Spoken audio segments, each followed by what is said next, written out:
വീടുകളിലും മുത്തപ്പൻ വെള്ളാട്ടം കെട്ടിയാടിക്കാറുണ്ട്. പച്ച മത്സ്യം ചുട്ടെടുത്തതും കള്ളും പയറും കടലയും തേങ്ങാക്കൊത്തുമാണ് മുത്തപ്പന്റെ നൈവേദ്യം. ഇത് പൈങ്കുറ്റി എന്നും അറിയപ്പെടുന്നു. തടസ്സങ്ങളില്ലാതെ കാര്യങ്ങൾ നീങ്ങാൻ വീടുകളിലും മുത്തപ്പന് പൈങ്കുറ്റി വയ്ക്കുന്ന പതിവുണ്ട്. പറശ്ശിനിക്കടവിൽ എപ്പോൾ ചെന്നാലും യഥേഷ്ടം വിഹരിക്കുന്ന നായകളെ നമുക്ക് കാണാം. മുത്തപ്പന്റെ വാഹനം നായയാണെന്നാണ് സങ്കല്പം. ഇന്നും മുത്തപ്പന് നിവേദിച്ച പ്രസാദം ആദ്യം നൽകുന്നത് ഇവിടെയുള്ള ഒരു നായയ്ക്കാണ്. മുത്തപ്പനെ ഒന്നുകൂടി അടുത്തറിയാൻ ആ കഥയിലേക്ക് തന്നെ ചെല്ലണം. മുത്തപ്പനെ കുറിച്ച് പറഞ്ഞു കേട്ട കഥകളിൽ ഏറ്റവും പ്രചാരത്തിലുള്ള ആ കഥയിലേക്ക്. അതിങ്ങനെയാണ്. എരുവശ്ശേരി എന്ന സ്ഥലത്ത് അയ്യങ്കര ഇല്ലം എന്ന പ്രസിദ്ധമായ ഇല്ലത്തെ വാഴുന്നോർക്കും പാടിക്കുറ്റി അന്തർജനത്തിനും കുഞ്ഞുങ്ങളില്ലായിരുന്നു. അവർ നിത്യവും ശിവനെയും വിഷ്ണുവിനെയും ഭജിച്ചു പോന്നു. ഒരു ദിവസം തിരുവങ്കടവിൽ കുളിക്കാനിറങ്ങിയ പാടിക്കുട്ടി കടവിലെ തിരുനെറ്റിക്കല്ലിന് മേൽ ഒരു ചോരക്കുഞ്ഞ് കൈകാലിളക്കി കിടക്കുന്നത് കണ്ടു. കുഞ്ഞിനെ കണ്ടതും അത് തൻ്റെ സ്വന്തം കുഞ്ഞാണെന്ന തോന്നലുണ്ടായി പാടിക്കുറ്റി അമ്മയ്ക്ക്. അവർ വാത്സല്യത്തോടെ ആ കുഞ്ഞിനെ വാരിയെടുത്ത് മാറോടണച്ചു. വാഴുന്നവരുടെ അനുവാദത്തോടെ ആ കുഞ്ഞ് അയ്യങ്കര ഇല്ലത്തെ ഉണ്ണിയായി വളർന്നു. തൊട്ടുകൂടായ്മ നിലനിന്നിരുന്ന അക്കാലത്ത് താഴ്ന്ന ജാതിക്കാരുമായി ചങ്ങാത്തം സ്ഥാപിക്കുകയും അമ്പും വില്ലുമെടുത്ത് വേട്ടയ്ക്ക് പോവുകയും മത്സ്യമാംസാദികൾ കഴിക്കുകയും ഒക്കെ ചെയ്യുന്ന ഉണ്ണി അച്ഛനെയും അമ്മയെയും വിഷമത്തിലാക്കി. ഒടുവിൽ നിവൃത്തിയില്ലാതായപ്പോൾ അമ്മ തന്നെ അവനോട് വീട് വിട്ടിറങ്ങാൻ ആവശ്യപ്പെട്ടു. അപ്പോൾ ആ ഉണ്ണി തൻ്റെ മാതാപിതാക്കൾക്ക് മുന്നിൽ തൻ്റെ വിശ്വരൂപം കാട്ടിക്കൊടുക്കുകയും അവതാരോദ്ദേശം വെളിപ്പെടുത്തുകയും ചെയ്തു. തീക്കണ്ണുകളോടുകൂടിയ ആ രൂപം കണ്ട അമ്മ മകനോട് ഇനി എന്നും പൊയ്ക്കണ്ണ് ധരിക്കണം എന്ന് ആവശ്യപ്പെട്ടു.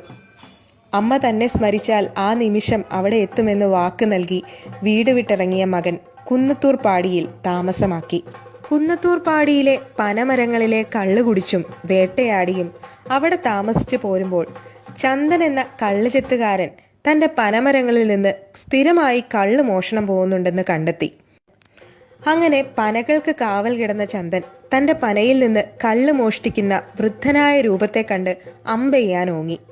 തൽക്ഷണം ചന്ദൻ ബോധമറ്റ് വീഴുകയും ചെയ്തു. ഭർത്താവിനെ തിരക്കി വന്ന ചന്ദന്റെ ഭാര്യ അദ്ദേഹം ചലനമറ്റ് കിടക്കുന്നത് കണ്ട് നിലവിളിച്ചു. പനമരത്തിലിരിക്കുന്ന വൃദ്ധനെ നോക്കി സഹായത്തിനായി മുത്തശ്ശ എന്നോണം മുത്തപ്പ എന്നവർ വിളിച്ചു. അപ്പോൾ തന്നെ ചന്ദന് ബോധം തെളിയുകയും ചെയ്തു. ശേഷം മുത്തപ്പന്റെ ദിവ്യത്വം മനസ്സിലാക്കി ഇവർ തങ്ങളുടെ പക്കലുണ്ടായിരുന്ന പുഴുങ്ങിയ ധാന്യങ്ങളും തേങ്ങാപ്പോളും ചുട്ട മീനുമെല്ലാം നൈവേദ്യമായി അർപ്പിച്ചു. അങ്ങനെ മുത്തപ്പൻ ഏറെക്കാലം കുന്നത്തൂർ പാടിയിൽ വസിച്ചു പോന്നു. പിന്നീടൊരിക്കൽ മുത്തപ്പൻ കുന്നത്തൂർ പാടിയിൽ നിന്ന് ഒരു അമ്പ് തൊടുത്തുവിട്ടു. ആ അമ്പ് പറച്ചീനി എന്ന ഒരു തരം മുള്ളുള്ള ചെടി തിങ്ങി വളരുന്ന ഒരു പ്രദേശത്ത് ചെന്ന് പതിച്ചു. വണ്ണാൻ സമുദായത്തിൽപ്പെട്ട ഒരാൾ ഈ അമ്പ് കാണുകയും കുന്നുമ്മൽ തീയത്തറവാട്ടിലെ കാരണവരെ കാര്യമറിയിക്കുകയും ചെയ്തു. മുത്തപ്പന്റെ ചൈതന്യമുള്ള സ്ഥലമാണ് ഇതെന്ന് മനസ്സിലാക്കി കാരണവർ അവിടെ ഒരു ക്ഷേത്രം പണിത് മുത്തപ്പനെ ആരാധിച്ചു പോന്നു. പറച്ചീനി തിങ്ങി വളർന്ന ആ പ്രദേശം പറശ്ശിനിക്കടവ് എന്നാണ് അറിയപ്പെട്ടിരുന്നത്. പിൽക്കാലത്ത് അത് പറശ്ശിനിക്കടവായി മാറി.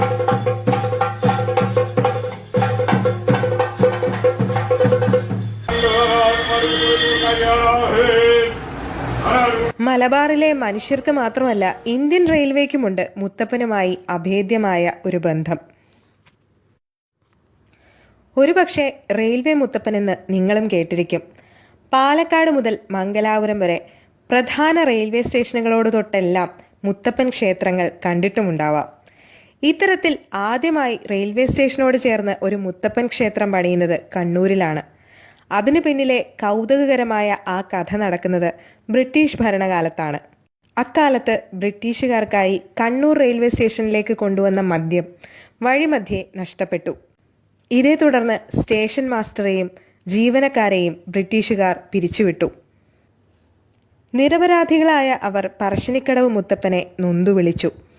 തങ്ങളുടെ നിരപരാധിത്വം തെളിഞ്ഞാൽ റെയിൽവേ സ്റ്റേഷനിൽ മാസത്തിൽ ഒരു തവണ മുത്തപ്പന് പൈങ്കുറ്റി വെച്ചോളാം എന്നൊരു നേർച്ചയും നേർന്നു. അവരുടെ പ്രാർത്ഥന കേട്ടിട്ടെന്നോണം മദ്യം മോഷ്ടിച്ച യഥാർത്ഥ പ്രതികൾ പിടിയിലാവുകയും അവർക്ക് ജോലി തിരികെ കിട്ടുകയും ചെയ്തു.